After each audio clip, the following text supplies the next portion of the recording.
आता सांगलीमधून एक ब्रेकिंग न्यूज समोर येते। सांगली लोकसभेतील यामध्ये झालेला जो त्रास आहे त्या त्रासाचं उत्तर लवकरच देऊ असा इशारा विश्वजित कदम यांनी दिलाय। तर सांगली जिल्ह्यातल्या 5 विधानसभेच्या जागांवर त्यांनी दावा केलाय। आगामी विधानसभेमध्ये राष्ट्रवादी काँग्रेस शरद पवार पक्ष जास्तीत जास्त जागा लढवणार असल्याचं वक्तव्य हे जयंत पाटलांनी केलं होतं। त्यामुळे आता विश्वजित कदमांनी सुद्धा या ठिकाणी हे मोठं विधान केलंय। त्यांचा रोख हा जयंत पाटलांकडे होता का हा सवाल आता उपस्थित केला जातोय।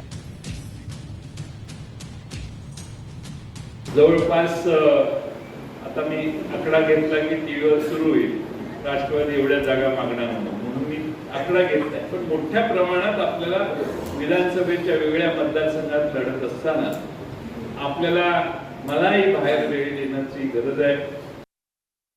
काय त्रास सोसावा लागला हे आमचं आम्हाला माहिती, किती संघर्ष करावा लागला हे खरं आमचं आम्हाला माहिती। काही गोष्टी कदाचित माझ्या पद्धतीने मला जास्त सोसाव्या लागल्या आणि काही गोष्टी कदाचित उमेदवार म्हणून विशाल मला कदाचित जास्त सोसाव्या लागल्या असतील। या जिल्ह्यामध्ये 4 किंवा 5 जागांवर काँग्रेस पक्ष 100% लढणार